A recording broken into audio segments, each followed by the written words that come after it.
Diba? Tinabangay man ta dire. Okay? So I'll continue with my discussion po, Ma'am Senses. So post-operative nursing intervention, usually, pag nag-MRM po tayo, syempre, tanggalin po yan. There will be pain po, Ma'am Senses. There will be discomfort.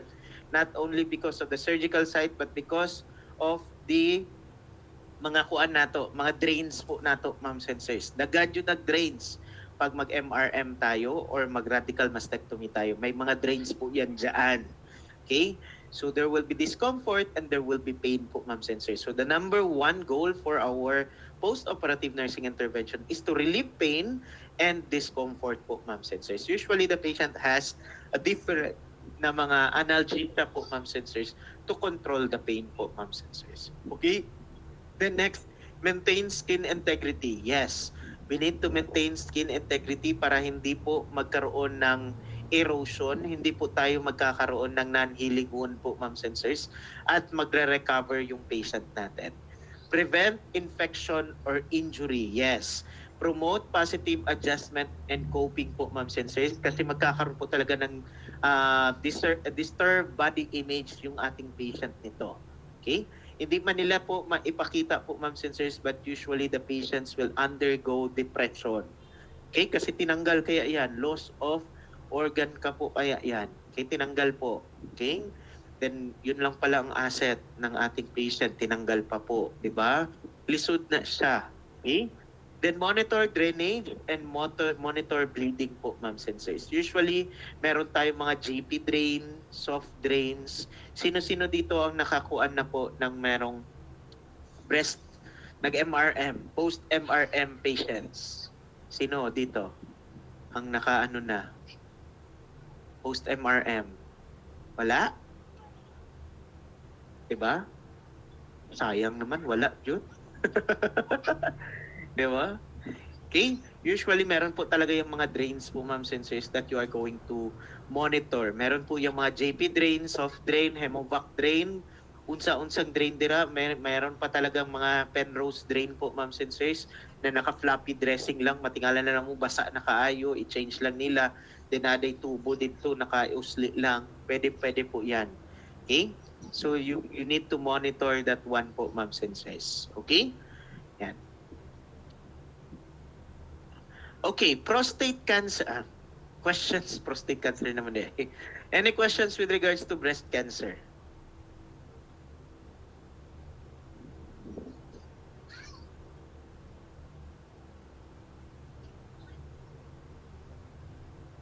Wala? Okay, let's proceed po, Ma'am Sensors. Our second cancer would be your prostate cancer po, Ma'am Sensors. Okay, your prostate cancer is exclusively for males. Kasi mga ngutana mo, hala, nagkaroon ko prostate cancer, then babae ka. Giun sana, di ba? Exclusive to males po ito, Ma'am Sensors, ha? Okay, exclusive to males. It is an uncontrollable growth of your prostate cells po, Ma'am Sensors. Your prostate cell is an epithelial cell po, Ma'am Sensors. So basically, carcinoma pa rin po tayo niyan. Okay? Ano ba ang gamit ng ating prostate? Okay? Primarily, they secrete yung ating mga seminal fluid, the additional seminal fluid for your nourishment of your semen po, Ma'am Sensors. Meron tayong mga seminal vesicles po, Ma'am Sensors, that will also secrete seminal fluid.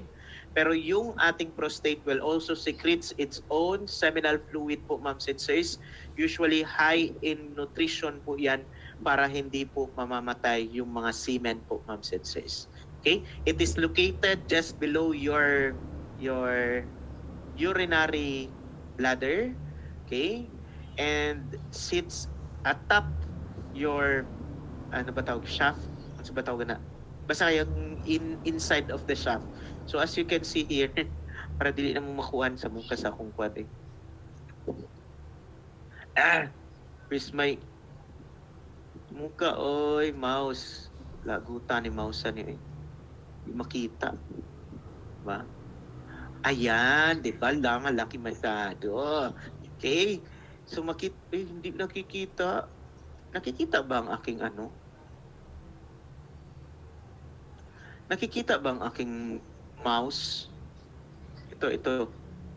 yung kamay na naghahawak sa at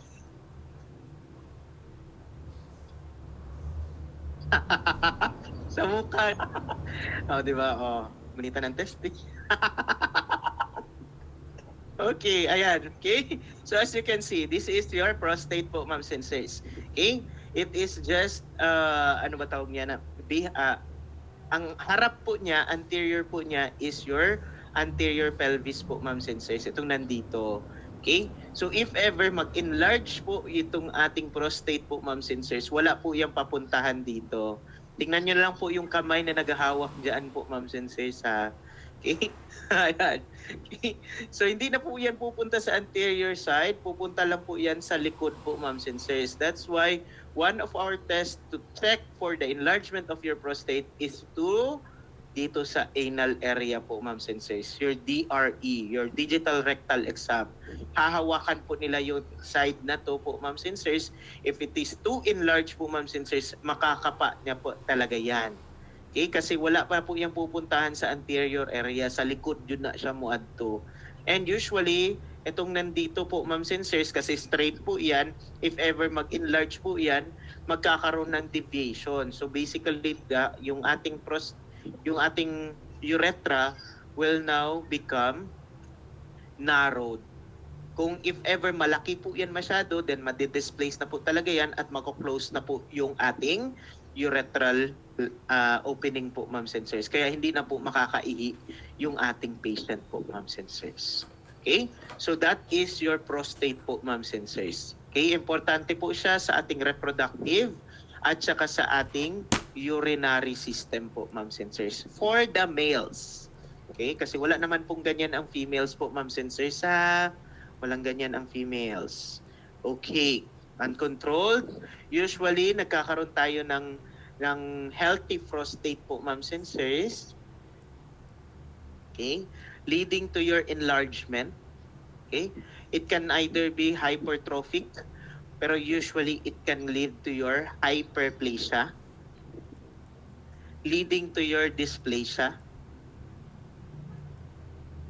Going to your malignancy. Going to your metastasis. Okay? Ganyan po yung progression ng ating prostate po, ma'am sensors. Okay? From a healthy prostate, magiging enlarged, magiging hyperplasia. This is what we call your BPH, your benign prostatic hyperplasia, hindi hypertrophy. Hyperplasia. Okay? Kasi sometimes maguda sila, ma-interchange ninyo ang hypertrophy or hyperplasia. Pero kung identification na, patay yun mo dayon. Kasi hyperplasia po yan. Hindi po yan hypertrophy. Okay?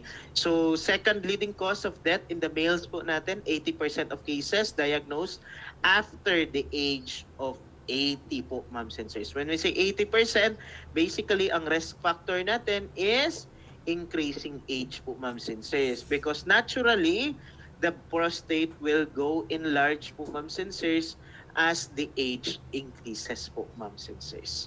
Okay? Fertility is not a factor because alam naman natin, medyo hindi po nagkakaroon ng andropause yung ating mga lalaki po, ma'am sensors. Seldom lang po yan sila nagkakaroon ng andropause, especially kung magkakaroon ng decrease na po yung testosterone or nagkakaroon na po ng problem when it comes to your testes. Okay? Masking 100 years old, pwede pa rin po yung magkabuntis po, ma'am sensors. Unlike sa females. Okay? Ayan. So, risk factors natin would be increasing age po, ma'am sensors. African American po tayo. High fat diet natin, okay? It can increase po, ma'am sensors, the likelihood of the patient to develop your prostate cancer. So, the more mas taba ikaw, the more mas chances ka po na magkakaroon ng prostate cancer. Okay? Then lowest incidence po natin is the Japanese because of their low-fat diet. Okay? Low-fat diet kasi yung sa ating Japanese. So low incidence po doon sa ating Japanese po. Okay? So doon sa Japan. Okay? So genetics natin, 8 times more risk if there is a first and second degree relative, okay, that are affected by your prostate cancer po, ma'am sensors. Okay? So as you can see here, From a normal prostate, dali lang po siya manggawas. Meron din po tayo dito for your reproductive po na part. But if ever, lalaki po yan siya. So as you can see, marami pa pong space. Pag malaki na po yan, nagkakaroon na po ng ipit at saka pumupunta na po dito sa likod. So basically, nagna-narrow yung ating urethral space at saka yung seminal space po, ma'am senses. Okay? Yan. Kaya po, usually, pag late na po na stages po, ma'am sensors, nagkakaroon na po tayo ng mga urinary problems. Kasi, signs and symptoms natin, asymptomatic po siya in early stages po. Then, nagkakaroon lang po ng problem when it comes to malaki na po talaga yung prostate. Okay? Ang first po niyan, there will be a retention. Urinary retention, then there will be urinary frequency kay always man malaki yung ating bladder. So always po, gamay pa lang gani na nabutang yung ihi po, ma'am sensors, nagkakaroon na po tayo ng stretching of our urinary bladder.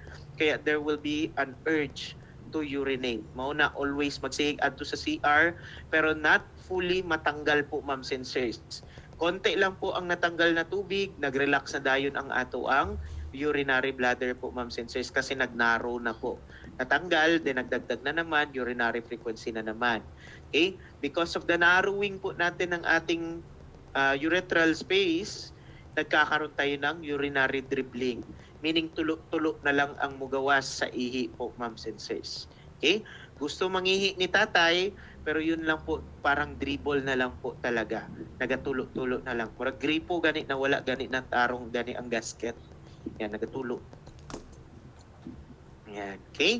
So, konti-konti na lang po yung lalabas. Okay? Then, later on, magkakaroon tayo ng obstruction. Wala na po talagang lumalabas po, ma'am sensors. And later on, magkakaroon tayo ng enlargement of our urinary bladder po, ma'am sensors. Ma-overstretch po siya, magkaroon ng damage sa tissue, nagkaroon ng bleeding. Okay? Kaya tayo nagkakaroon ng hematuria.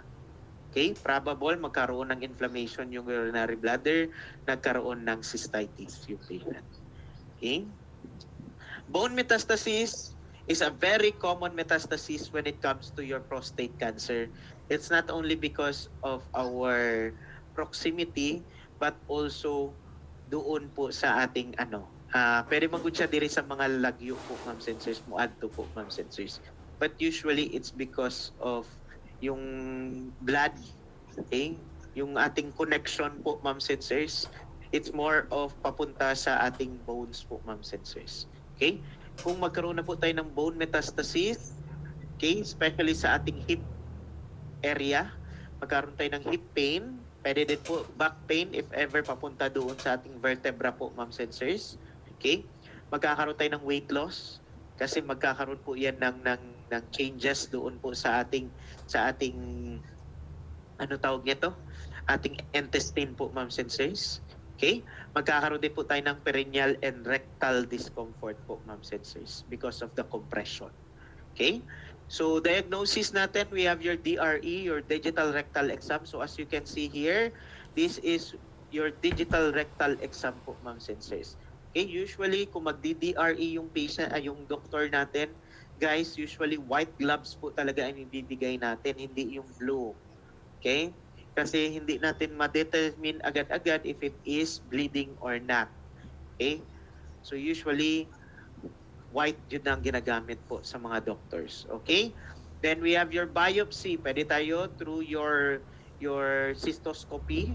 Okay? Or pwede po mag-incise po tayo po, ma'am sensors, or mag-excise po tayo, ma'am sensors, for your biopsy. Your transrectal ultrasound, there will be a probe that will be inserted in the rectum of the patient. Then mag-ultrasound po tayo para makita po kung gaano kalaki na po yung prostate po, ma'am sensors. Pwede po yun. Then we have your tumor, ano ba tawag nito? Tumor marker. This is a tumor marker for your prostate or sa prostate mismo. Either enlargement of your prostate by means of your BPH. Pwede din po sa prostatitis, meaning po there is inflammation of your prostate. Pwede din po sa ating prostate cancer. Okay? Basically, Pag tumataas ang ating PSA po, ma'am and sirs, it will indicate that the area or the prostate is enlarging. Lumalaki yung ating prostate. And it is a tumor marker po, ma'am and sirs, because it will be used as a tool para po to check if there is, okay, diagnostic po siya, pwede din po siya for the treatment effectivity po, ma'am and sirs. Tinitingnan natin si PSA kung bababa po, kung bumababa po siya, meaning po lumiliit na po yung prostate ng patient. Okay? Usually, ang mga tumor markers po, ma'am and sirs, they are regularly done po, ma'am and sirs. Okay? Kinukunahan natin ng serum PSA para po to determine whether yung ating treatment is effective or not. Okay? Yan.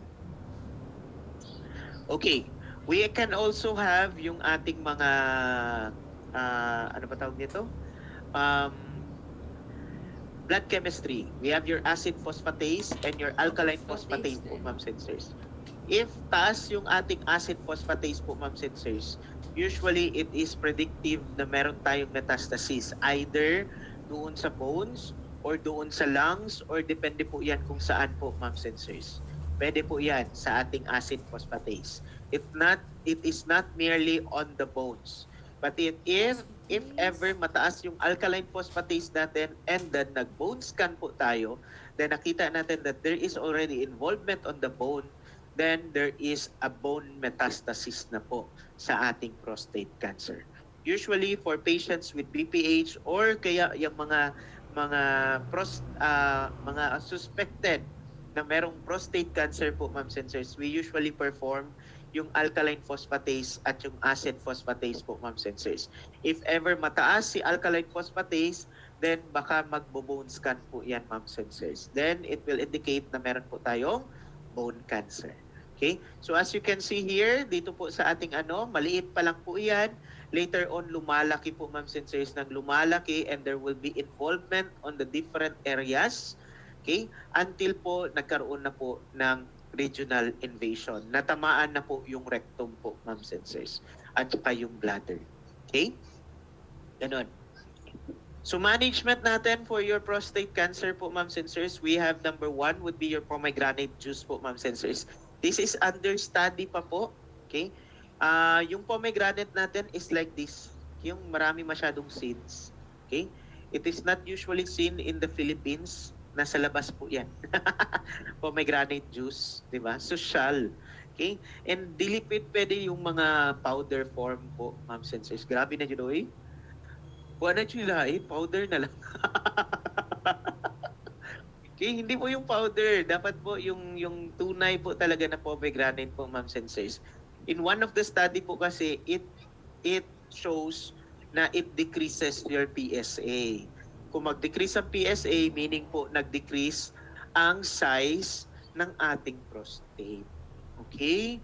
So, usually for patients who have enlarged prostate or meron tayong prostatitis, meron tayong BPH po, ma'am and sirs, usually pinapainom po ng doktor ang pomegranate juice po, ma'am and sirs, para liliit po yung ating prostate. It's still in the study po, ma'am and sirs, it is not still confirmed po talaga na dahil sa pomegranate juice po talaga yon. Pero undergoing study pa po ito. Okay? So, pero kuan siya kanang malaki ang chance po na tama yung kanilang result. Okay? So, radiation therapy naman, we can use your external. Pwede din po tayo mag-brachytherapy. When we say brachytherapy, usually interstitial po yan siya, ma'am and sirs. Tinutusok natin. Okay? Nilalagay po natin doon po talaga sa prostate po, ma'am and sirs. So, nagkakaroon ng implant.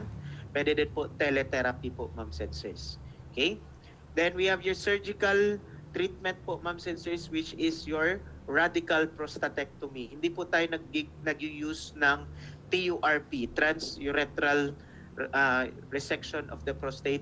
Hindi po natin yun ginagawa po, ma'am and sirs, kasi pag gagawin natin yun, okay, mas sinisira natin or mas ina-encourage natin yung proliferation of our prostate cancer kasi sinisira natin Kasi nagkakaroon sila ng venue para magkaroon sila ng another regional invasion.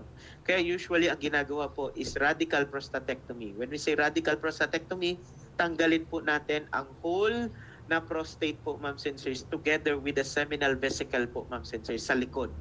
Okay? And the surrounding area kung saan po yung mga problem po natin or may mga hita po doon po, ma'am sensors, tanggalin din po natin. Pati yung lymph node doon sa ating inguinal area can also be removed if ever meron po tayong affectation doon. Okay? Then we have your orchiectomy or your cryoablation. Your cryoablation po, ma'am sensors, is similar to your cryosurgery po, ma'am sensors. May pinapasok po na probe papunta doon sa prostate po, ma'am sensors, and liquid nitrogen will be introduced para mamatay yung cancer cell po, ma'am sensors. Or kaya, mag-orchiectomy po tayo. Orchiectomy meaning tanggalin natin si testis. Okay? Kapunon nato ang individual. Especially if there is already involvement in the testis or doon sa seminal vesicle at saka doon papunta sa ating ma'am sensors. Okay? Pwedeng mag-orchiectomy. Okay? Analgesia is usually given po, ma'am sensors, as a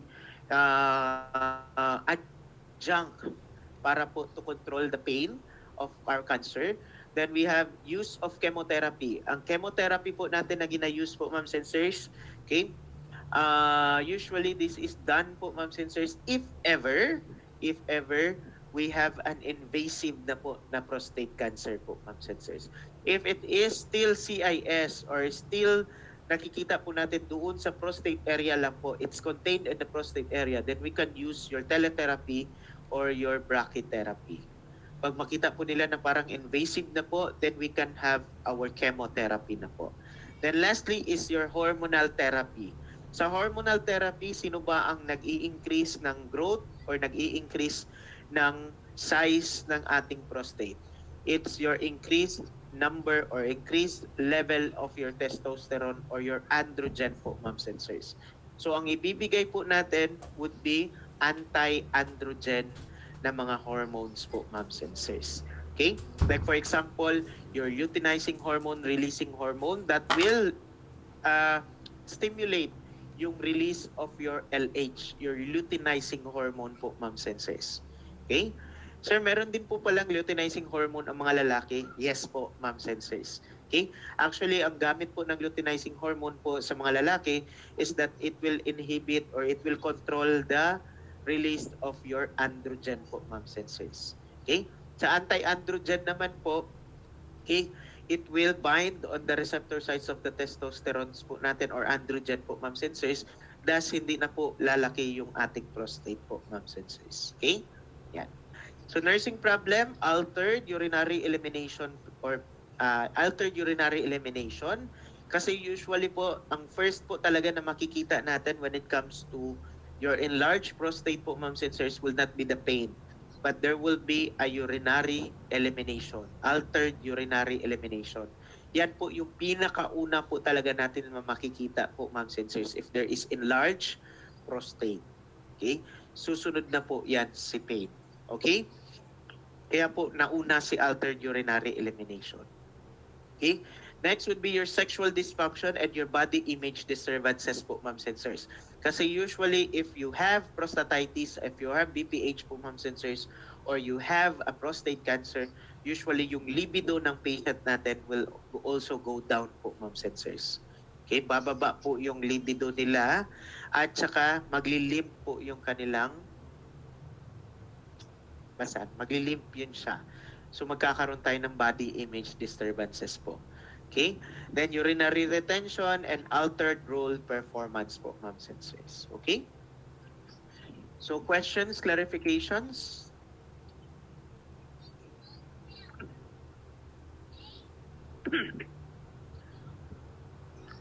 Next po natin would be your uterine cancer. Ayan. Okay, gynecological na tayo. Uterine cancer po, ma'am sensors, is uncontrolled growth of your uterine cells po, ma'am sensors. Okay? It can be epithelial or non-epithelial po, ma'am sensors. Pwede po yan sa dalawa. Kasi yung ating epithelial po, ma'am sensors, is outside at saka yung sa loob. Yung sa gitna po, it's not an epithelial because it is a muscle, smooth muscle. Okay? Quick ano lang po natin sa ating uterus po, ma'am and sirs. It's located below, okay, in the pelvic area po natin, yung ating uterus po, ma'am and sirs. Okay, and it is only found on females. Okay? Wala pong uterus ang male. Okay? Yan. Walang uterus ang male. So, meron tayong tatlong layer. We have your endometrium, myometrium, and your perimetrium. Your perimetrium nasa labas. Your myometrium is the middle. Siya po yung malaki po masyado po, ma'am and sirs, because it is a muscle. Okay? Then, ang gitna po niya, ang loob po niya is your endometrium po, ma'am and sirs. Your endometrium po, ma'am and sirs, will be the one that is always having yung ating tinatawag na mitosis po, ma'am and sirs. Kasi nagtitiken po siya at nagsaslap off kada monthly po ng ating females po, ma'am and sirs. Okay?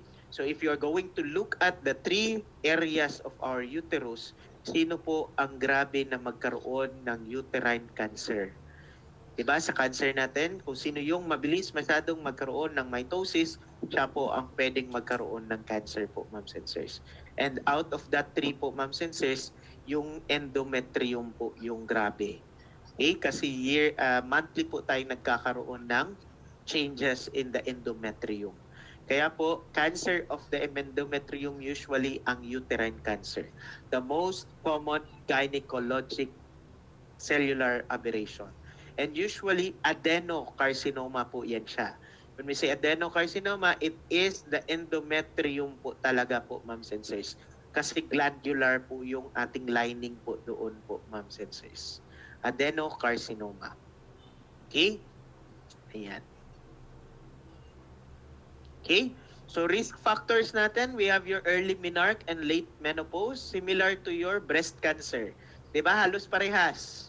Tama, no? Breast cancer o uterus. Yan, parehas. Early menarche, late menarche. Then we have your obese or your overweight.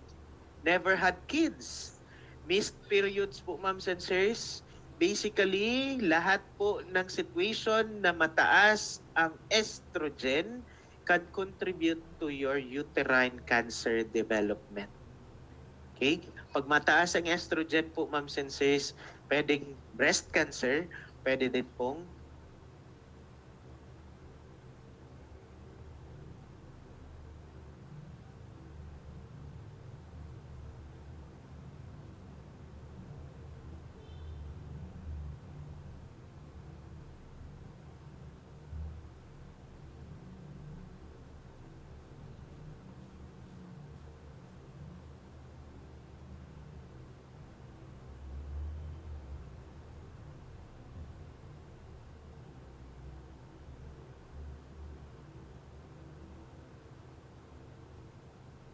high chance po na magkakaroon ng tinatawag na uterine cancer.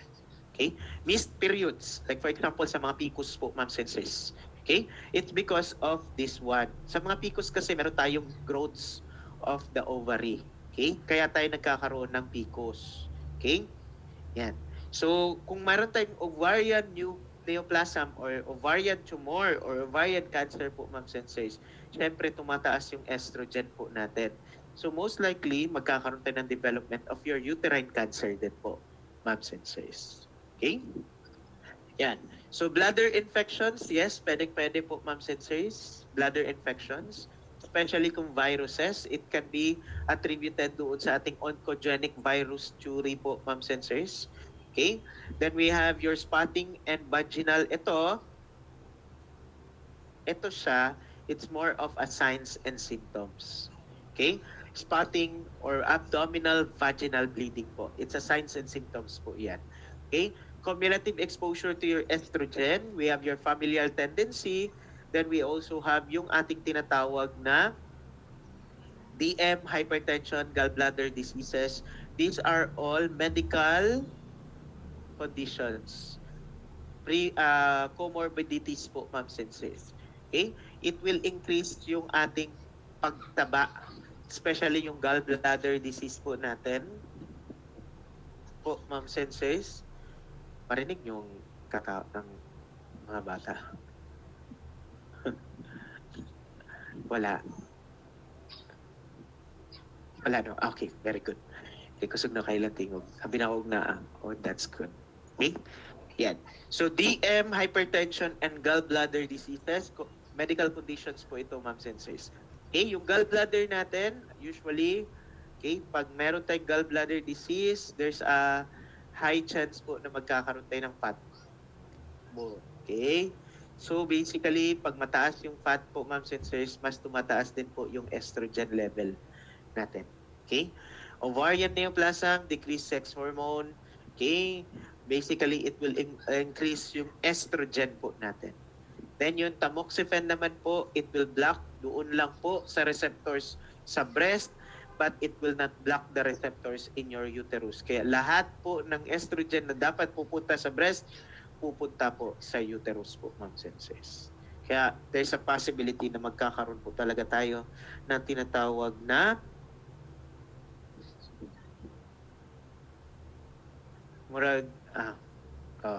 magkaroon ng uterine cancer. Okay? So signs and symptoms, we have your uterine enlargement. We have yung abdominopelvic pain, it's because of the uterine enlargement po, ma'am sensors. Nagkakaroon ng compression doon sa surrounding area of your abdominopelvic cavity. Then we have your pre- and post-menopausal bleeding po, ma'am sensors. Meaning po, nagkakaroon tayo ng bleeding, okay? Kahit na po yung in between your menstruation, nagkakaroon pa rin po ng bleeding. Then post-menopausal, kahit na po nag-menopause ka po, nag-bleed gihapon ka. Okay? Yan po yung pre- and post-menopausal bleeding po, ma'am sensors. Okay? Yan. So, diagnostic test, we have your annual PE and gynae exam. Okay? Usually, pelvic examination po natin. Okay? Usually, pag mag-annual PE, mag-pop-up smear po yan po, ma'am sensors. And during your pap smear, we can perform yung mga cervical scraping, your cervico-vaginal discharge na tinitingnan po natin po, ma'am sensors. And pwede po tayo mag-colposcopy po, ma'am sensors. Pwede din po tayong mag-check doon po sa appearance ng ating vaginal wall at saka doon sa cervix po, ma'am sensors. Usually, if ever the patient has a uterine cancer po and it is below po, ma'am sensors, malapit sa cervix, pwede po talaga ma-visualize yung ating uterine cancer. Okay? Kasi pag scrape mo po niyan, makikita na po yan doon sa endocervical area po, ma'am sensors. Okay? So pap smear natin, 50% of the patients with abnormal result po, ma'am sensors. Then Schiller's test or Lugel's test po, ma'am sensors. Pag mag-scrape po tayo ng tissue po, ma'am sensors, especially in the endocervix, meaning sa loob po, ma'am sensors, kukuha ka po. Then is-stain mo po yan or ano man yung tag na, yan na ganun sa slide. Then lalagyan nyo po ng fixative po, ma'am sensors.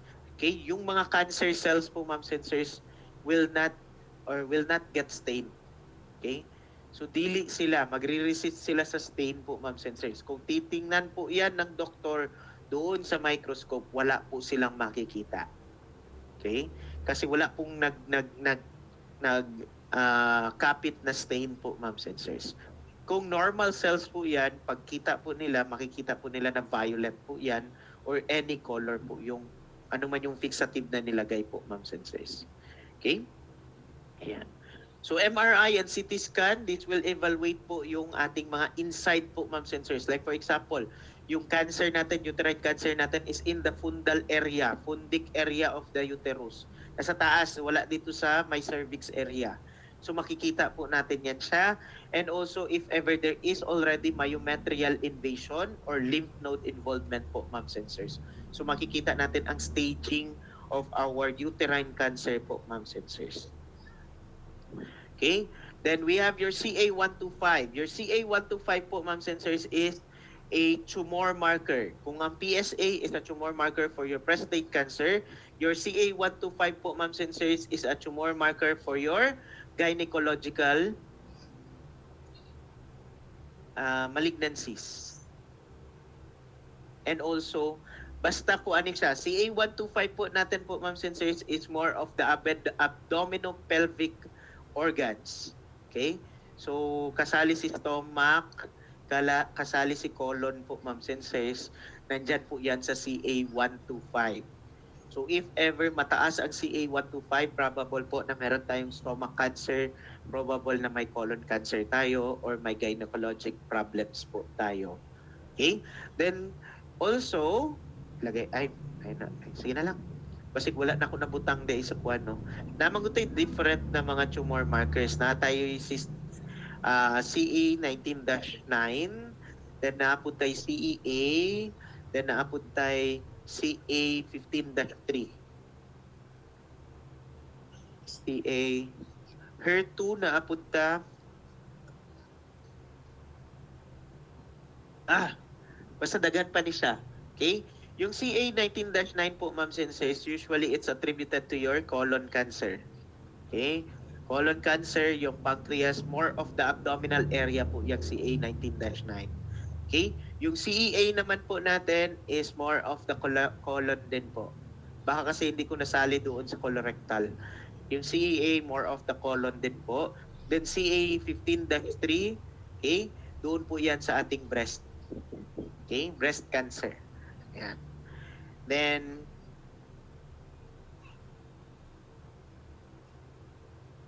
AFP for your liver. Okay? At saka testicular. Or, doon sa ating ovarian. Okay? Basta egg cell or sperm cell. AFP. Okay? Alpha-fetoprotein. Okay? Yan. Pwede din po CEA. Yan pala. Okay? Choriono embryonic something. Okay? Testicular o ovarian. CEA. Okay? Yan. Mga tumor markers. Okay?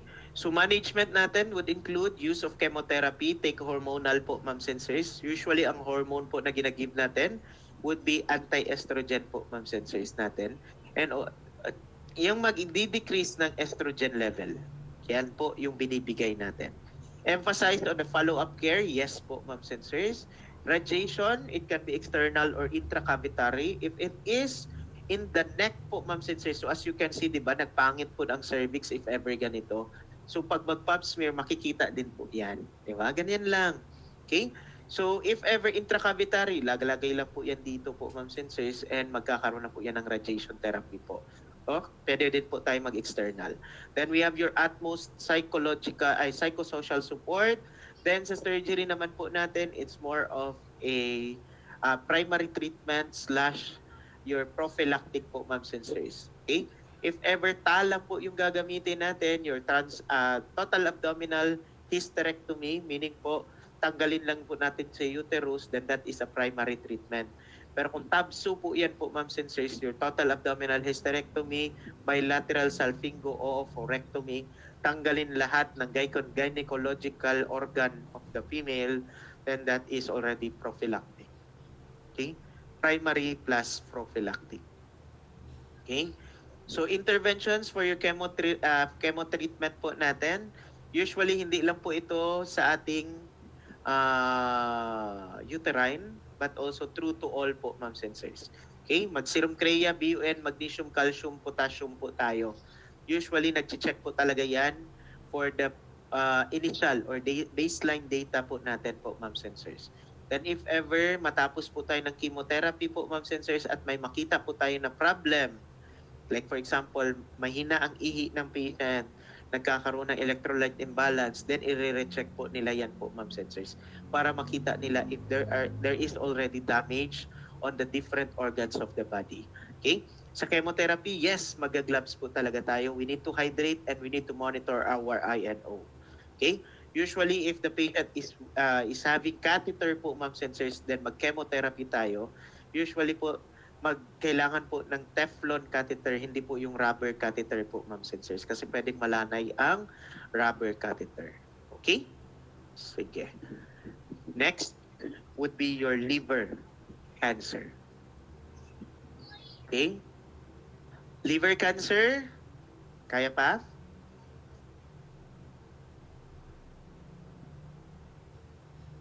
Ayan, kaya pa.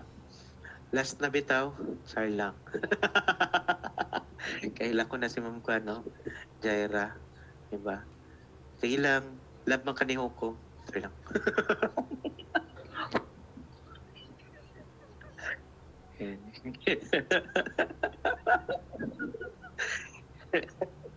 Wala ma'am. Liver cancer. Ayan.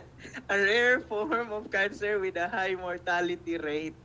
High mortality rate. It's a rare form of cancer kasi usually yung patient natin mamamatay before they will have the cancer. Kasi dadaan po kasi ito sa ating liver cirrhosis. Di ba? Matay na kadaan sa liver cirrhosis before ka magkaroon of liver cancer. Kaya usually it's a rare po, ma'am sensors, na makakita ka po ng full-blown liver cancer. Okay?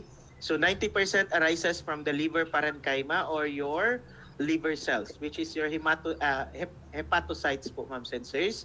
Then some originate sa ating mga intrahepatic bile duct po, ma'am sensors, which is your cholangiocytes. Cholangiocytes. Okay? Natin mga intrahepatic manggon. Okay? Your liver po, ma'am sensors, okay?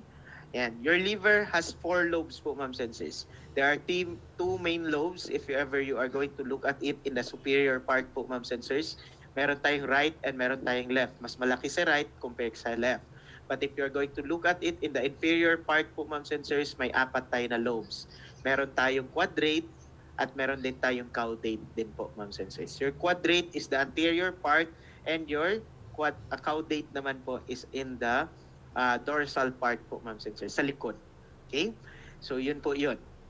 4 na lobes po yan po, ma'am sensors. And each lobe po, ma'am sensors, meron po yung mga lobes din po, functional lobes po sila, na kailangan mo pong hati-hatiin if ever you are going to check yung parts po talaga, each part of the liver po, ma'am sensors. Kaya usually, yung mga cancer natin, kung saan po yung area, doon lang po sila nag-grow po, ma'am sensors. Pwede tayong mag-lobectomy, tanggalin natin yung na area and it will regenerate again. Because your liver cancer po, ma'am sensors, or your liver po, ma'am sensors, are stable cells po, ma'am sensors. If there is damage, they can regenerate fast. Okay? So, meron po tayong ganyan. Then, doon po sa ating meron tayong intrahepatic bile duct, meron din tayong extrahepatic bile duct. Yung nakikita natin sa baba, okay, katong palabas gani, then meron po tayong gallbladder, those are all extrahepatic bile duct. When we say intrahepatic, yung nandoon po sa loob po, ma'am sensors, na mga bile ducts or daanan po, ma'am sensors. And all of the intrahepatic bile duct will accumulate, then lalabas na po yan doon sa ating external hepatic bile duct. Okay? So if ever magkaroon tayo ng problem doon sa ating intrahepatic, para pa rin po siyang nandoon sa liver po, ma'am sensors, yung problem natin. Okay? Ayan. So, usually, kung magkakaroon tayo ng damage in our liver po, ma'am sensors, similar to your prostate, ganito lang po yan. Meron tayong healthy liver po, ma'am sensors. Usually, nagkakaroon tayo ng fatty liver po, ma'am sensors. Okay? Yan, fatty liver. Then later on, magkakaroon tayo ng fibrosis. Later on, magkakaroon tayo ng cirrhosis. And lastly, magkakaroon tayo ng cancer. Okay? So, ganyan po yun siya, ang progression natin. From a healthy liver, going to your fatty liver, going to your fibrosis, going to your cirrhosis, and leading to your cancer cell po, ma'am sensors. Usually, ang patient natin namamatay na pag-abot dire sa cirrhosis. Okay? Kaya po siya, it's rare. Hindi siya rare kay ano, no? Rare po siya kasi hindi po siya nakikita na full-blown cancer. Okay? Ay lang. Healthy liver, kasi grabe kayong lifestyle, inom and everything. Kasi lahat po ng toxins po, ma'am sensors, it will be filtered doon sa liver. So probable po na magkakaroon ng mga carcinogenic na mga problems doon. Exposure to your carcinogens, exposure to your harmful substances, exposure to your viruses. Okay? Nagkakaroon ng changes in the DNA, nagkaroon ng changes na po. When we have this one, this is already your metaplasia. Okay? That is one of the stress, di ba? Nag-change po ng from a hepatocyte and cholangiocyte, nagkakaroon po tayo ng adipose na formation or accumulation doon po sa ating liver po, ma'am and sirs. Kaya lumalaki, lumulobo siya. Kasi meron pang hepatocytes, meron pang adipose, meron pang cholangiocyte, mataba na po siya. Later on, madadamage po si hepatocyte, madadamage si cholangiocyte, then always nagadamage, always nagadamage, gikapoy ang atong lawas, okay, i-change na po nila into your connective tissue. Fiber na po yung ilalagay niya po. Connective tissues na lang po. And those connective tissues, they don't perform the function of your hepatocytes or your cholangiocytes. Kaya po nagdi-decrease yung ating liver function. Later on, pag masisira si fibrosis po, ma'am and sirs, magiging scar tissue na po yan siya. Then scar tissue will become your cirrhosis or it can become your cancer. Okay, ganun lang yan ha. Okay, so yan. Okay, it can be one side po, ma'am and sirs, one side lang po or one lobe lang po yung problem natin. Okay, ito na po yung sinasabi ko na extrahepatic. Okay, yan. So nandito si quadrate, quadrate, o nasa likod naman po si caudate. Okay? Ito right lobe, left lobe. Okay? Yan. Okay? So risk factors for our liver cirrhosis, liver cancer po, ma'am and sirs. We have your alcoholic beverages, siyempre. Okay, lifestyle po yan, cigarette smoking, lahat po ng toxins, lahat ng harmful substances dumadaan sa liver. Kaya po nagkakaroon ng damage ang liver. Okay? So as you can see here, stages of your liver damage, magiging fatty, magiging fibrosis, magiging cirrhosis, and later on magiging cancer po yan. Okay? So overexposure to your aflatoxin po, ma'am and sirs. Aflatoxin are molds or substances that are released by your Aspergillus flavus or your molds po, ma'am and sirs. If you're going to eat yung moldy bread po, ma'am and sirs, probable po na magkakaroon ka po ng damage sa liver po, ma'am and sirs, because they are highly hepatotoxic po, ma'am and sirs. Okay, magkakaroon tayo ng liver cirrhosis, magkakaroon tayo ng liver damage. Okay? Saan ba nakikita ang ibang aflatoxin? Aspergillus flavus. Okay? Usually po, if the patient will develop yung ating liver cancer po, ma'am and sirs, and they are quite baba po yung age ng patient, kana mga children or yung mga kuan nato, they are exposed to aflatoxin po, ma'am and sirs. Okay? Usually, nakakain sila ng moldy food. Okay? Chronic exposure to your moldy foods. Okay? Yung peanut butter natin, grabe, ang taas ng aflatoxin. Okay? Yan. Especially kanang kuan, wala gani na tarong o buhat na peanut butter. Taas po yan ng aflatoxin po, ma'am and sirs. Okay? Then we have your hepatitis B, C, D. They are all viruses po, ma'am and sirs. So, oncogenic virus theory. Then we have your schistosomiasis. Ano gani ang nagkukos ng schistosomiasis? Is it virus, bacteria? Anong microorganism ang nagkukos? Sige daw. Remember nyo po yung ano ninyo, CHN. Schistosomiasis. Sino? Schistosomiasis is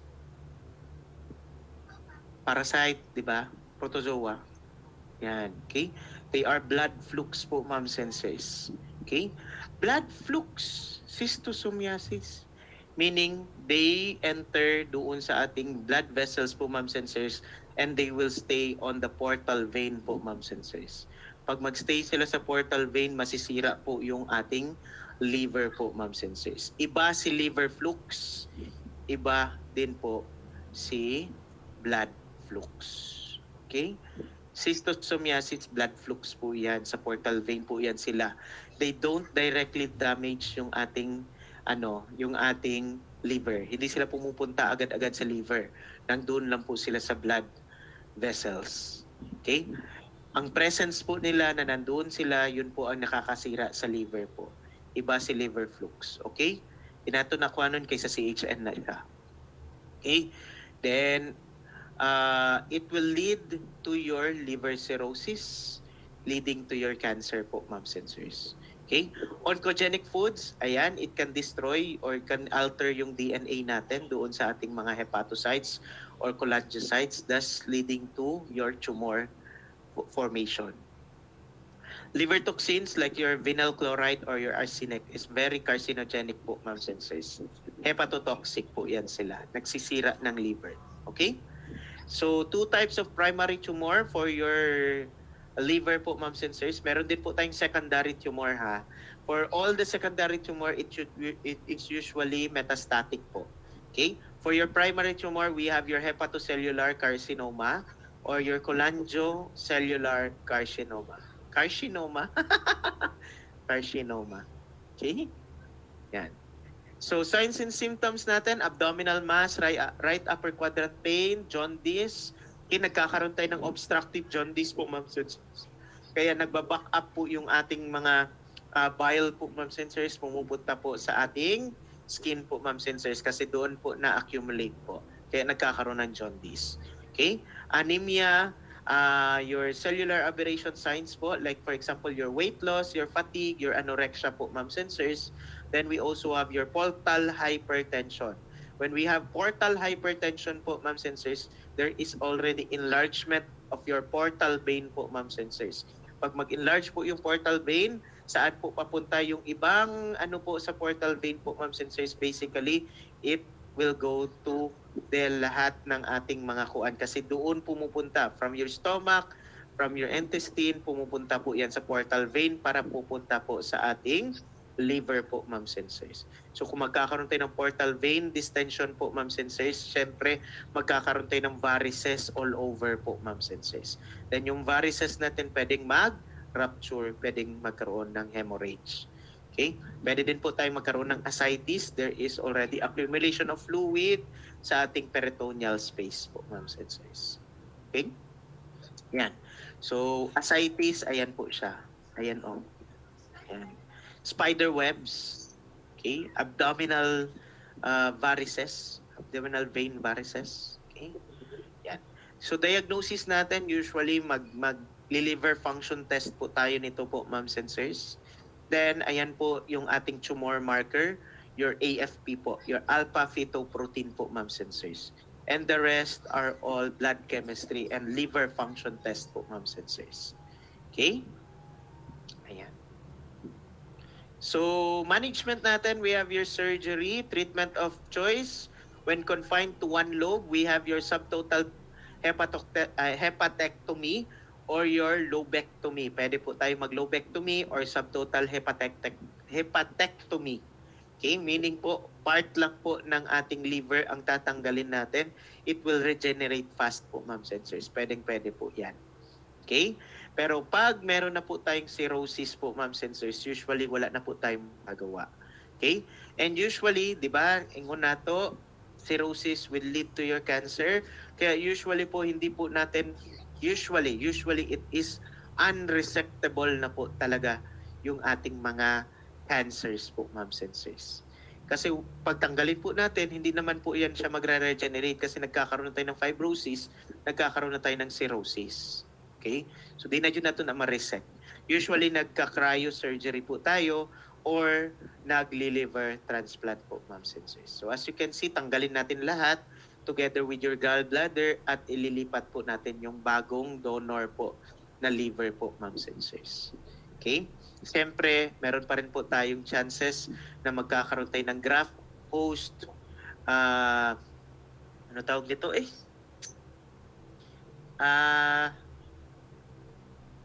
rejection. Graft host rejection. Okay? Yan. So, mare-reject po, ma'am sensors, because your immune system will attack yung ating graft doon po sa okay, yung transplant natin. Okay? Ito po, cryosurgery po ito, ma'am sensors. Okay. If you have a patient nag-cryosurgery po, ma'am sensors, okay, ang i-check po natin dapat is the temperature of your patient. Regular checking of the temperature. Kasi possible po talaga na magbaba ang temp ng patient natin and the patient will have your hypothermia event or hyperthermic event po, ma'ams and sirs. Mag-chills inyong patient tinaabtik dira. Okay? So you need to check po, ma'ams and sirs, and if ever pag cryosurgery ang patient, you need to have your warm blankets, your gooseneck lamp po, ma'ams and sirs, ready po, ma'ams and sirs, para po meron tayong intervention agad-agad if ever mag-hypothermic event yung patient natin. Okay? True po yan sa lahat ng mga cryosurgery po, ma'ams and sirs, ha? Okay? Usually po, para lang po yung laparoscopic site po, ma'ams and sirs, maliit lang po, para lang po ispasok lang po yung probe po, ma'ams and sirs. Okay? Maliit lang po yan na botas. Botas. Okay? Then usually po, meron po yung mga liquid na lumalabas po, ma'ams and sirs, maybe because of the liquid nitrogen that is leaking. That is okay po, ma'ams and sirs, if it is 24 hours after the surgery. Pag after na po siya, more than na po, dili na po dapat ta magkaroon og mga leakage po, ma'ams and sirs. Wala na dapat. Okay? Yan. So expect lang po na may mga kuan lang. Clear liquid po dapat yan, ha. Dili blood, dili yellow. Okay? Yan. Okay? So chemotherapy, we can have po adjuvant or adjunct to your prior to your surgery po, ma'ams and sirs. Neo-adjuvant dapat ito. Okay? Then para po liliit siya para matanggal po. So as you can see, 'di ba? Oh, pangit kayo. Okay? Yan. So radiation therapy natin for unresectable tumors po, ma'am and sirs, palliative na siya, no significant change in the survival rate na po tayo. Then usually if ever meron tayong mga liver cancer, probable po na magkakaroon po tayo ng mga angiogenesis po, ma'am and sirs. Pwede tayong mag-transcatheter chemoembolization. Meaning po mag-intra-arterial po tayo na access at magigive tayo ng chemotherapy, high dose chemotherapy papunta po sa ating tumor mismo. Okay? So hahanapin mo na ko sa monitor. Hahanapin po natin transcatheter, hanapin, musulod ang atong catheter dira papunta dito po, ma'am and sirs. Then dito pa po natin ibibigay yung chemotherapy para diretso jud sa iyahang cancer po, ma'am and sirs. Then mamamatay na po yung cancer natin. Okay? So machi-check po natin yan siya. So makikita, idadaan natin papunta dito, papunta diyan para diretso maigo ang ato ang that is your transcatheter chemoembolization. Okay? Yan. Usually through our femoral catheter, okay, ay femoral artery ginagamit natin. Okay, kasi mas malapit. Yan.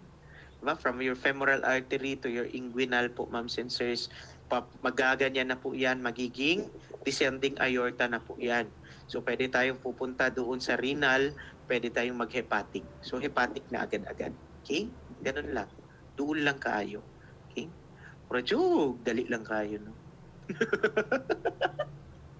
In theory, dali lang. Pero bloody day kayo ni. Diba, bloody? Yan. Okay? So, next natin would be your brain tumor po, ma'am and sirs. Kaya pa ba? Or nagkakaroon na po tayo ng space-occupying lesion? Ilang cancer na ba yung gitalk natin, guys?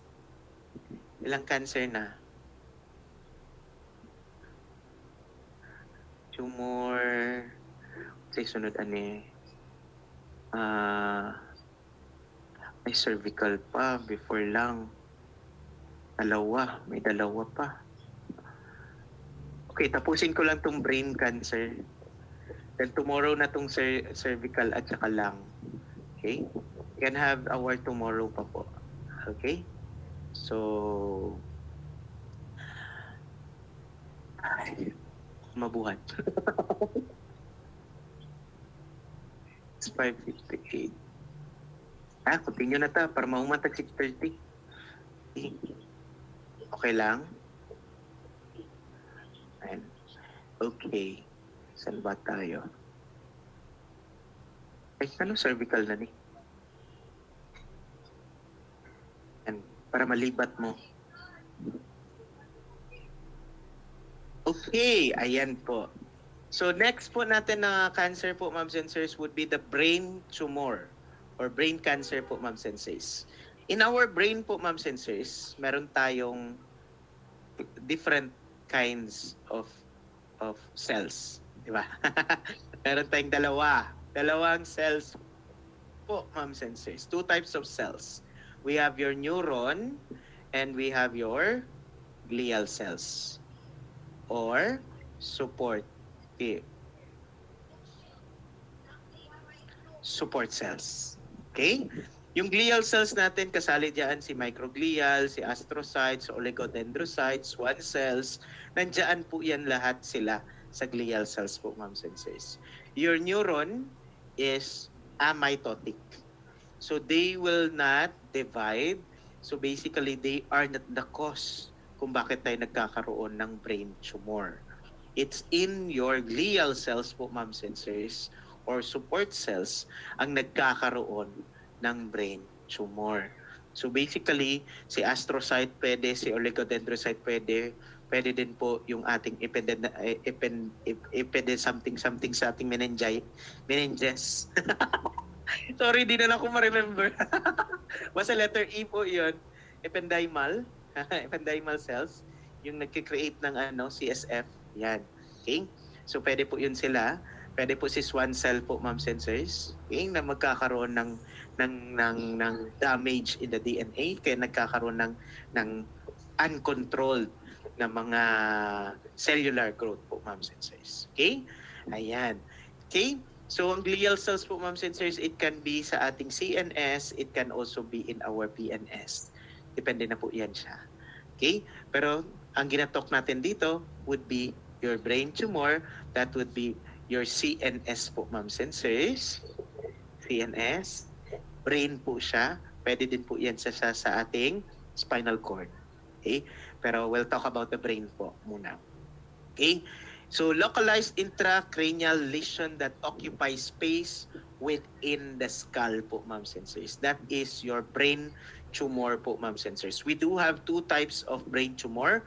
We have your primary and we have your secondary po, ma'am sensors. Your primary tumors po, ma'am sensors, they originate from cells and structures within the brain.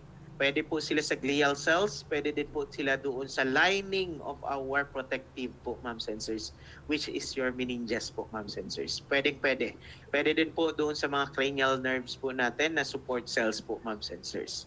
Okay? Then sa secondary naman po, ma'am sensors, these are tumors that develop from the outside of the brain. Metastatic po yan po, ma'am sensors.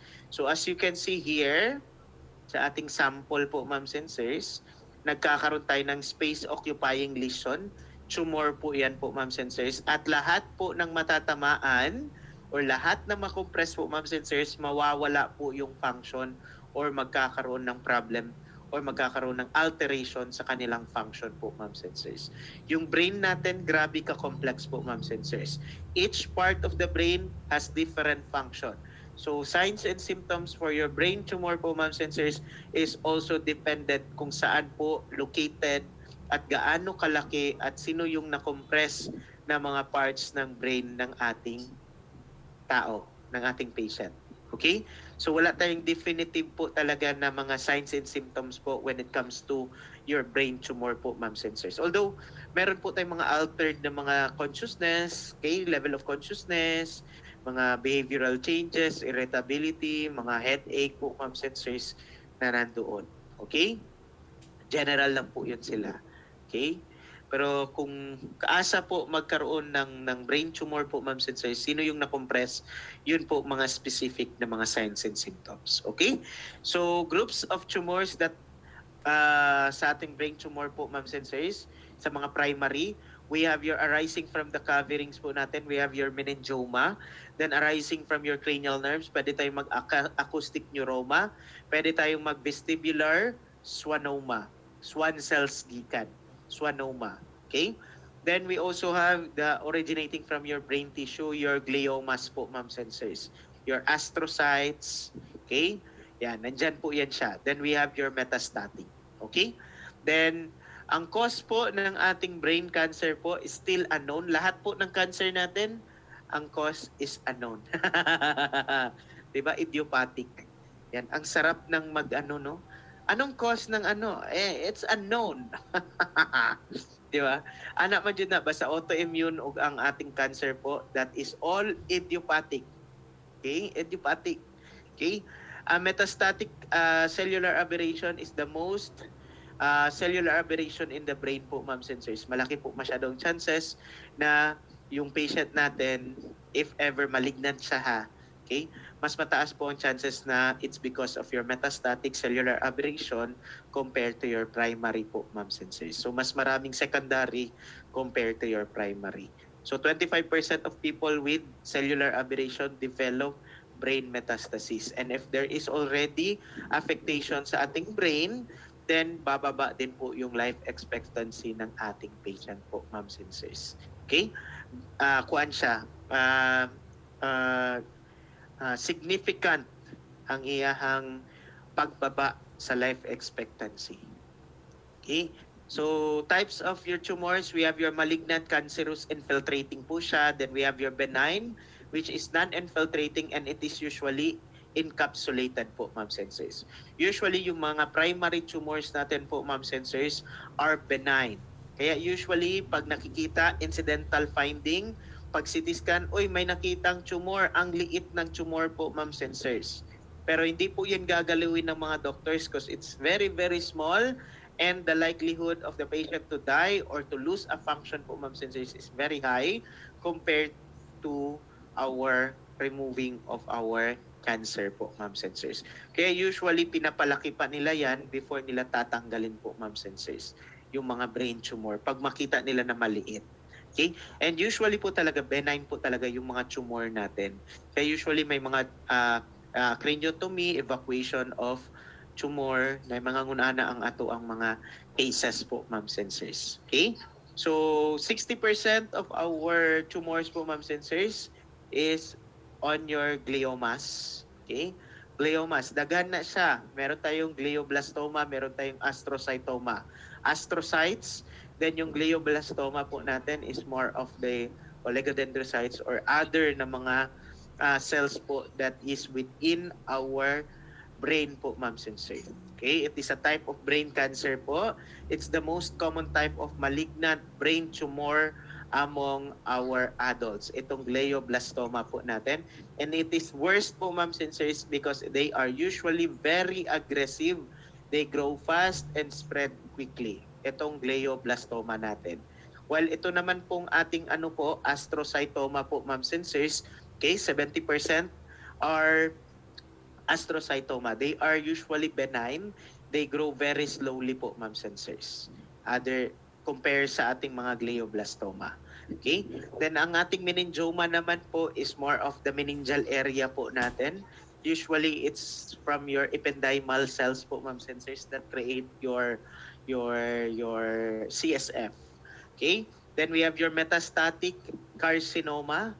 Okay, metastatic 35%. It's from your skin, lung, breast, or prostate po, ma'am sensors. Pwede po. Okay? Yan. So, yung sinabi ko po, clinical manifestation po natin depends on where the tumor grows po, ma'am sensors. Like for example, this one po, ma'am sensors, it grows sa ating baba lang po ng ating basically it is the basal ganglia of our of our brain po, ma'am sensors, with affectation doon po sa ating hypothalamus and kuan. So probable po meron tayong problem sa ating thermoregulation and also doon sa ating communication between the muscles and our movement po, ma'am sensors. Usually nag-tremors ang patient natin. If ever meron tayong mga, as you can see there, meron pong parang deviation po, ma'am sensors. So there's a probability na meron tayong mga changes on our right hemisphere. Di lagi sa monitor magsulat. Itong dito. Okay, right hemisphere. Okay, so magkakaroon tayo ng affectation po dyan po, ma'am sensors. Dito naman po, we have your medulla oblongata, meaning po dito sa ating brainstem po, ma'am sensors. So as you can see, brainstem, we have your midbrain, We have your pons, we have your medulla oblongata, we have your reticular formation here po, ma'am and sirs. Dito nagkaroon ng tumor po, ma'am and sirs. Basically, there is already impairment on the connection between the two. Okay, the main brain and also yung ating spinal cord po, ma'am and sirs. So there will be affectation on the movement po natin. There will be tremors, there will be weakness, there will be paralysis po, ma'am and sirs.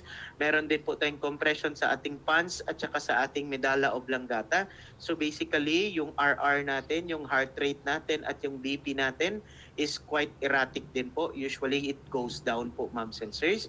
And ang pinaka main problem po natin, meron pa pala dito. Okay? Cerebellum. So there will be in uncoordinated movements po, ma'am and sirs. Okay? And pag dito naman po, we have your reticular formation. It is the one that is kuan sa ating sleep and wake. So basically, your patient will become coma. Okay, magko-coma po ang patient nito. Okay? Dito naman po tayo. So basically, it's in your ventricular. Okay? Sa ating lateral ventricles po, ma'am and sirs. Maybe doon sa ating diencephalon. Okay? So natamaan po yung ating diencephalon po, ma'am and sirs. So basically, a part of your hypothalamus and a part of your thalamus, pwede din po epithalamus po, ma'am and sirs, or kaya yung limbic system po natin po, ma'am and sirs. It can be yung ating tinatawag na hippocampus or doon po sa ating, ano ba tawag natin doon? Okay, thalamus lang. Okay? So there will be a problem in the coordination. Okay? Magkakaroon tayo ng problem in the motor and sensory part po natin. Kasi si thalamus yung nagkakaroon ng relay system, okay? From your sensory going to the cortex area to the motor po, ma'am sensors. Okay? So magkakaroon tayo ng problem there po. Okay? So depende po 'yan kung saan. Kung dito naman po sa temporal area, ayan, magkakaroon tayo ng problem when it comes to hearing, when it comes to memory, when it comes to comprehension. Pag sa taas naman po, that is your parietal po, ma'am sensors. Mawawala yung ating mga musical. Okay? Yung sensory natin mawawala po, ma'am sensors. There will be affectation also there po, ma'am sensors. Okay? Dito naman po sa frontal, magkakaroon tayo ng behavioral changes. Memory natin, yung the way you talk po, ma'am sensors, mag-iiba po, ma'am sensors. Pag sa likod naman, visual changes naman po, yun siya. Okay? Yan, depende kasi yan siya kung saan the lobe or saan na part ng ating brain yung problem. Okay? Wala pa man mo neuro. Sige kong storya. Kung mo neuro, no? Yan, sorry. Wala pa mo neuro, my God. Ayan.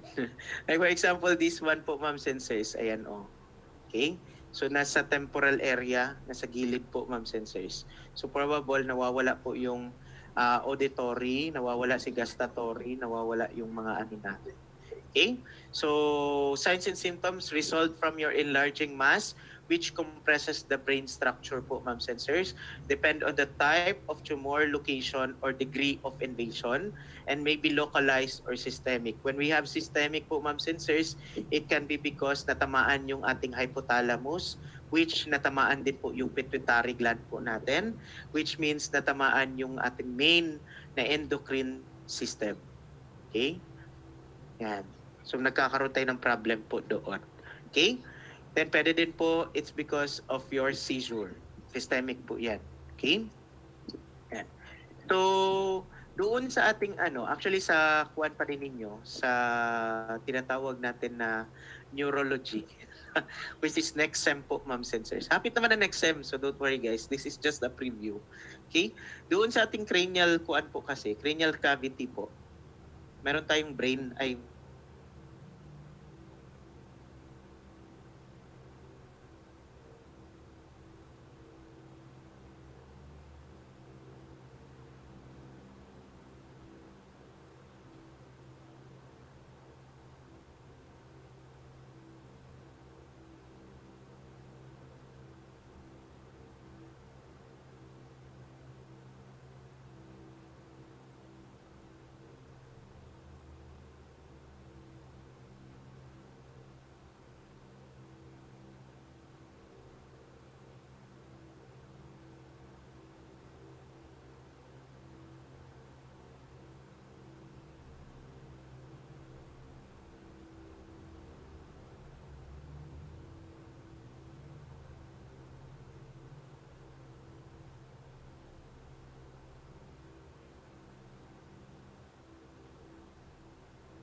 it is already your brain tissue that is expanding.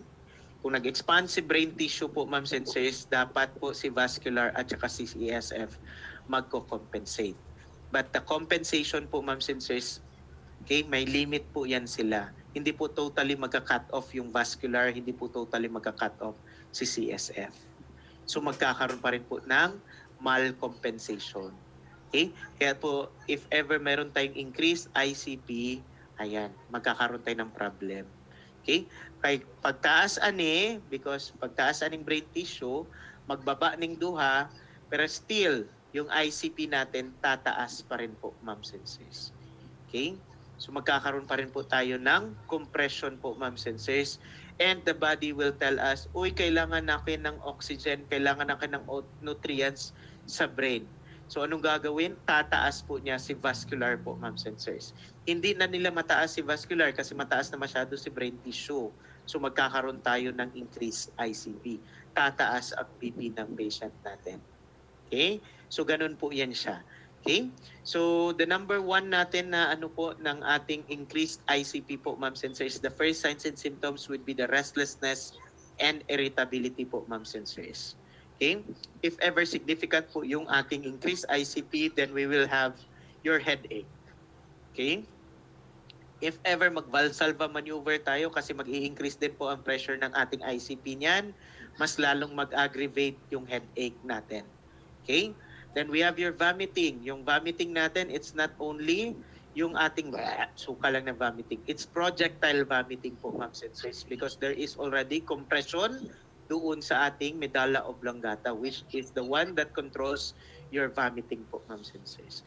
Pag naipit po yun, suka dyan ng patient ninyo. It's projectile vomiting. Okay? Yan. Then we have your papillary edema po, ma'am and sirs. Your papillary edema can be seen po through your fundoscopy or your ophthalmoscopy po, ma'am and sirs. Titingnan po natin yung red reflex ng patient natin. Once makita po natin, ito po yung makikita. This is already your retina. This is your macula. Pag meron po yung bulge po, ma'am and sirs, then that is what we call your papillary edema po, ma'am and sirs. Expect po na mag-complain ang patient natin ng dizziness, mag-complain ang patient ng headache, at mag-vomit ang patient natin ito. Okay? Yan. So we also have yung tinatawag natin na Cushing striad po, ma'am and sirs. Your Cushing striad is a common signs and symptoms or a common manifestation for your increased intracranial pressure, especially if it is significant po, ma'am and sirs. Okay? Kabaluman mo anong mga shock, di ba? Unsa man ang atong vital signs sa shock, di ba? Hypotachy-tachy, hypotension, tachycardia, tachypnea. Yun ang ating shock. May it be hypovolemic shock, cardiogenic shock, septic shock, okay? Anaphylactic shock, hypotachy-tachy po talaga yan sila. Okay? So meaning there is a probability na magkakaroon tayo ng organ failure. Dito po sa increased ICP po, ma'am and sirs, baliktad. Okay? Magkakaroon po tayo ng hypertension at saka brady. Okay? Bradypnea and bradycardia. Okay? If ever ganito po yan, then alam natin na meron pong space occupying, meron po tayong tumor, meron tayong hemorrhagic na mga incident doon po sa brain po, ma'am and sirs, mag-ampo na mo. Okay? Kasi probable po there will be uncompensation or malcompensation of our brain po, ma'am and sirs, doon sa area po, ma'am and sirs. Hindi na makakuha ng oxygen maayo yung brain po, ma'am and sirs. Naiipit na po talaga yung ating brain po, ma'am and sirs. Kaya po tayo nagkakaroon ng ganito. Okay? Nag-malcompensate. Okay? Tumataas si sympathetic response. Kailan pa mo, ani? At nag-i-increase din po yung ating parasympathetic response. Okay? This one, hypertension, it's because of your sympathetic.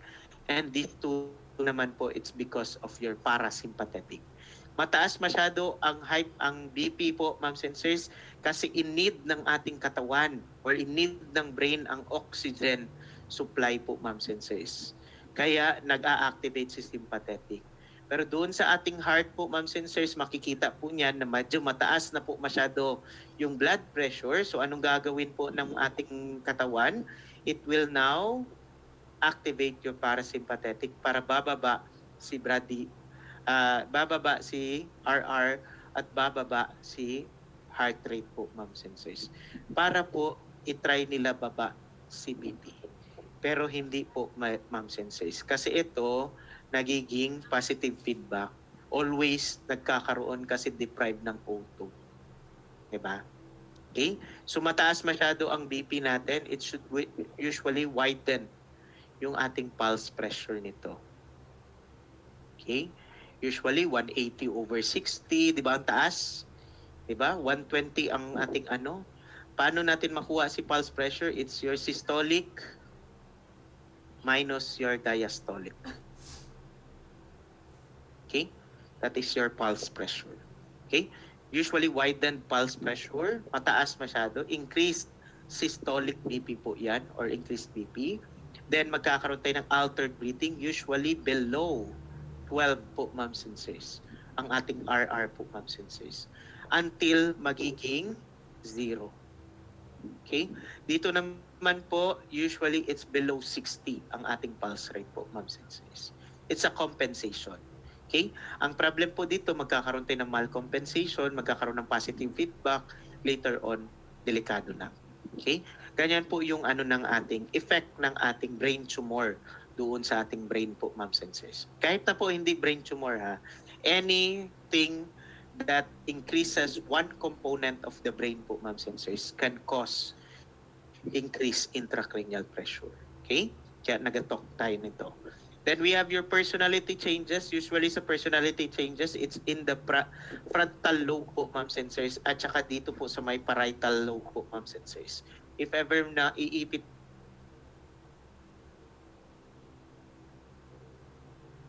we have your focal deficits in your motor sensory and your cranial nerve dysfunction. Depende po yan kung sino po yung naiipit po, ma'am and sirs. Okay? So hopefully po na-memorize nyo po yan. Si cranial nerves. Diba? Sa first year pa lang po, di ba? Ganito na. Yan. Yan, di ba? Oh. Basta mauna na siya. Nag-PAB daw mo. Nana siya. Cranial nerves. Taro. Okay? So diagnosis natin, we have yung ating imaging pa rin, CT scan, MRI. We have your cerebral angiography po, ma'am and sirs. And we have your EEG. Your EEG po, ma'am and sirs, is to check the electrical activity of the brain po, ma'am and sirs. If ever meron tayong brain metastasis and significant na po yung damage doon or significant na po yung malaki yung ating brain mets po, ma'am and sirs, pwede tayong mag-EEG. If ever tatlong EEG natin, walang brain activity, then we can pronounce the patient brain dead. Okay? Patay na yung ating brain po, ma'am and sirs. Although meron pa rin pong heartbeat, pero wala na po yung brain activity yung brain activity natin. So wala na pa rin po. Okay? Brain death na po yan siya. Pwede nang i-pronounce. Pagtanggalo ni mo na siya sa iyahang mechanical ventilator, mamatay na diretso ang pasyente. Okay? Then we have your CSF studies. We can have your lumbar puncture po, ma'am and sirs. Titingnan po natin yung ating cerebrospinal fluid if ever meron po tayong mga tumor cells po doon. Or tumataas po yung glucose or tumataas yung protein po natin. That is a component of your CSF. Okay? Yan. Then management natin, we have your craniotomy, removal of tumor whenever possible po, ma'am and sirs. Okay? Pwede din po tayong mag-craniectomy. Okay? Craniectomy and craniotomy po, ma'am and sirs, halos similar po yan sila ng ginagawa po, ma'am and sirs. We are going to remove a part of the skull po, ma'am and sirs, para makita natin yung brain or ma-expose natin yung brain. Dahil only kaibahan lang po sa craniotomy po, ma'am and sirs, after the procedure, the skull will be put back. Okay? Kailangan ibabalik po, ma'am and sirs. For your craniectomy, pwede po natin ibalik, pwede pong hindi ibalik po, ma'am and sirs. So open po yung area po, ma'am and sirs. Pwede natin ilagay sa abdominal area para hindi mamatay yung ating skeleton o yung skull. Okay? Or kaya dito sa may buttocks area or sa may hip area po, ma'am sensors. Para hindi lang po or para ma-preserve lang po yung skull. Then kung okay na po yung pressure po, ma'am sensors, pwede natin siyang ibalik na naman. That is your craniectomy. Craniotomy, kailangan po talagang ibalik after the procedure. Okay? Radiation and chemotherapy may follow surgery also for inaccessible metastatic tumors po, ma'am sensors. Usually for radiation, it should be radiostatic po. Okay, chemotactic katong ibarinahon ay kung sa taga na i-bolt po, ma'am sensors, na dapat hindi po talaga gagalaw yung patient. Kasi kung gagalaw yung patient po, ma'am sensors, pagtira sa radiation, lain ang mamatay, good luck. Mawawala yung function doon. Okay? Kaya usually grabe ang precision dapat ng ating radiation if ever brain tumor po yung titirahin natin. Okay?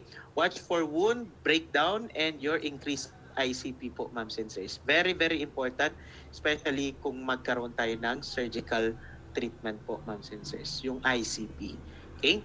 So, drug treatment, hyperosmotic agents po, ma'am sensors.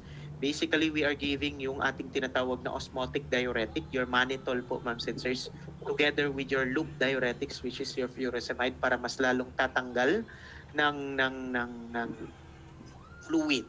Okay? Para matanggal talaga yung excessive fluid po, hindi mag-increase yung ating component doon sa brain po, ma'am sensors, para hindi tayo magkaroon ng increased ICP. We can also give steroids, your prednisone, your dexamethasone, para hindi po mag-inflame yung brain tissue po, ma'am sensors, para hindi mag-increase yung ICP natin. Okay? Then, nursing management, we have your VS and NVS. Hopefully, you know how to perform your NVS. Kabalo ba mo unsa ne? No? Neurologic assessment? Ay, very good. Di ba may tatlong component tayo sa NVS? Ano yon? Tatlong component or tatlong element ng ating NVS. Ano yon?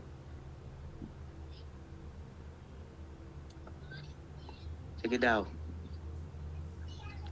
Review. Uy. Ay. Tatlong component ng NVS, ano? Neuro, vital signs. That is GCS. That's the component of your GCS, your eye, verbal, and motor. Sa GCS na, dili na sa NVS. Diba?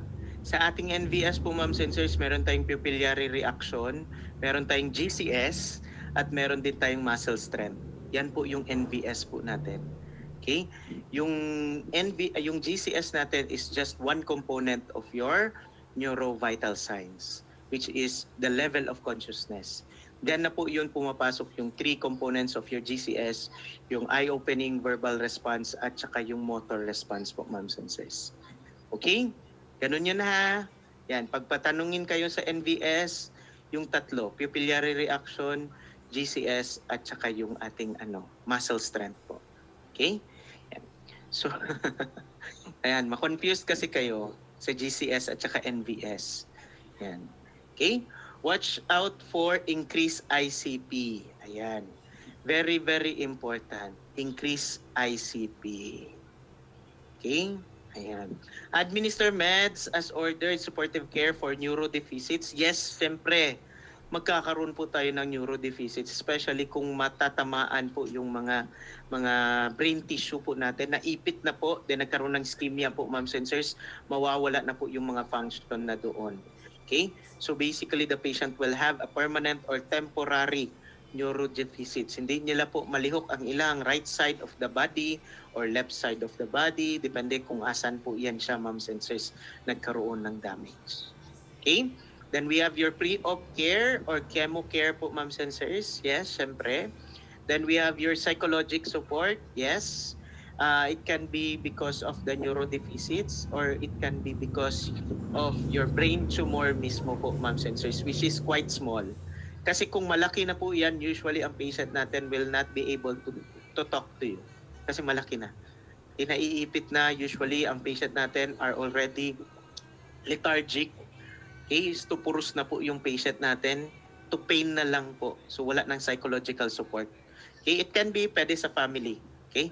So document seizure activity, very important din po, ma'am sensors, because if ever mag-i-increase yung ICP natin, there's a possibility po talaga na magkakaroon tayo ng seizure activity. Okay? During our seizure activity, if ever magkaroon po tayo ng aura, there will be a disturbances or changes in the sensory part po, ma'am sensors. Basically, magkakaroon tayo ng flashes of lights, sa vision po, ma'am sensors, magkakaroon tayo ng strong odor po sa ating olfaction, magkakaroon tayo ng strong or metallic taste po, ma'am sensors, sa ating gustatory. Pwede din po tingling sensation or magkakaroon tayo ng ringing sensation sa ating auditory po, ma'am sensors. Then probable aura na po yun ng ating seizure. So kailangan po pahigain nyo na po yung patient natin, ipad nyo na po yung ating side rails po, ma'am sensors. Okay? Kasi later on, mag-i-ictal phase po tayo, magiging active seizure na po yan. Once there is already an active seizure po, ma'am sensors, ang gagawin nyo lang po is to protect the head po, ma'am sensors, and observe kung ano yung gumagalaw or anong klaseng seizure po yun, and you time the duration of the seizure. Huwag po kayong magbigay ng O2, huwag po kayong mag-suction during the active phase of seizure. Hindi po yun pwede. Okay? We can only do that if it is already post-ictal, meaning po tulog na po yung patient natin. Diyan na po tayo supplement, O2 supplement, doon na po tayo mag-suction po, ma'am sensors. Ang pwede lang po natin gawin sa active, magbibigay ng diazepam or muscle relaxant. Then observe the condition and observe kung unsa ang nagagalaw sa patient. Okay? Then, watch out for pupillary dilation po, ma'am sensors, and loss of light reflex. Because if there is loss of light reflex, then there is already involvement doon sa occipital or kaya naipit na po yung ating tinatawag na optic nerve po, ma'am sensors, or yung kasam natin or kias, yung pag-ana gani, okay, ng ating optic nerve. Baka naipit na po doon, kaya nawawala na po yung ating light reflex. Okay? Or kaya nagtumataas na po talaga yung increased ICP. Okay? So questions, clarifications, violent reactions.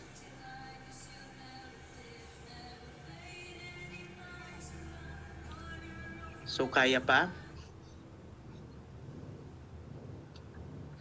Continue natin. Char lang.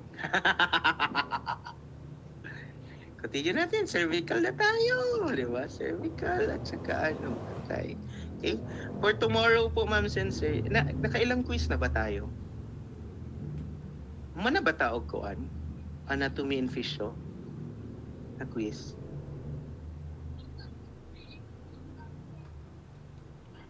Sorry guys, dagan mo kay cancer concept gud ang gihatag sa kuha gud naglibog na ko kunis. Itong mga nag-quiz. Uy, sure ba? Wala pa ta nagkuan katong Uy, wala pa yung anatomy. Kailangan tayo mag-give. Kailangan ako mag-give ng quiz ng anatomy. So, 2 quiz tomorrow. My God, ang taas.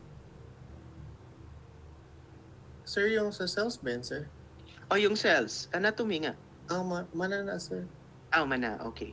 Yung ano na lang pala, yung all about cancer at saka until doon sa chemotherapy. Ha? O na, sir? Discuss or quiz? Quiz.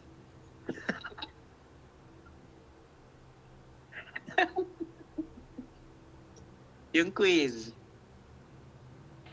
Wala pagod ka naka-quiz sa amo ang attendance lang imong na-quiz sir kay Yung yung first quiz wala pa talaga.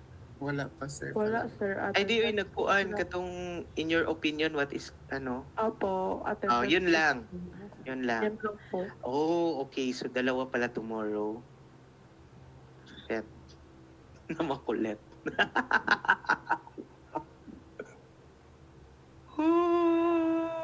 Okay. Dili siya multiple choice.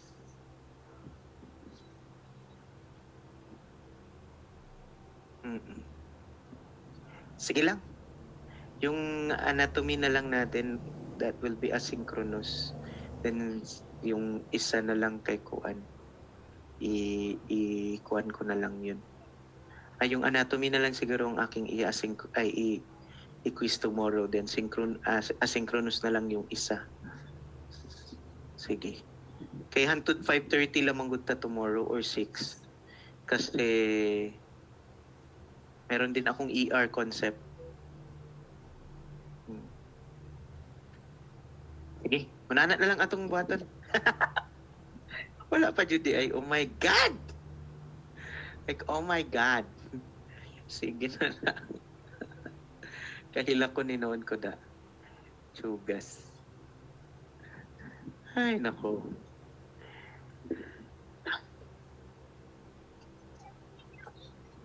Kaya lagi yan. Kaya yan tomorrow. Simple lang po ang mga quiz ko po. Hindi naman po ganun ka ano. Okay? Ingo lang gud magbagsak. Di ba tayo? Dali lang Face-to-face yun. na doon taog tomorrow, sir. Most probably po, ma'am. Face to face. Kasi nandun ako. Ano, wala mo yung face to face ugma? Wala, sir. Wala mo yung face to face! So, meaning, kung mag face to face, tama lang to yung atuon, 1 hour and 30 minutes, litsugas. Baka naman. Baka naman. Anong room gani kayo dapat? PG206 kami, sir. 306? PG206. 206. po. Opo. Sige. Sige. Doon na lang siguro ako sa PG206 mag-ano. Or doon sa taas magklase. Ayaw dito, sir. Kay hinay ang wifi dito, ah. Sige. I-meet ko din ang aking ER doon lang din sa room ninyo. Kasi dapat doon kayo. So, doon lang din ang ER ko. Ikaw po. Uy, lami mo uli. Visit.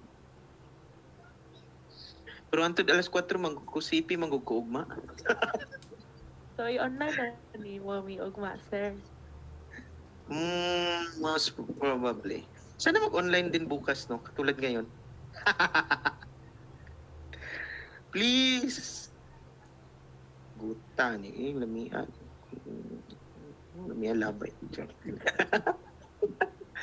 Kaya presa ko kaganina, di ba? Nag-add to ko, alas 6, sobra. Then, yun pala, dili na. Di pa uli. Padung na ako mga students, di ba? Turn around and go home. Kasi mag-uuwi din ako. Ayan lang. Okay? So tomorrow guys, expect na lang po na meron tayong 2 quiz. Or I can give yung quiz na lang po sa other time na lang po para hindi po sabay yung quiz if ever you want. Okay lang? Expect na din po kami na online tomorrow, sir. Online na lang tayo tomorrow. Alright. Luoy po tayo mo kung 1:30, no?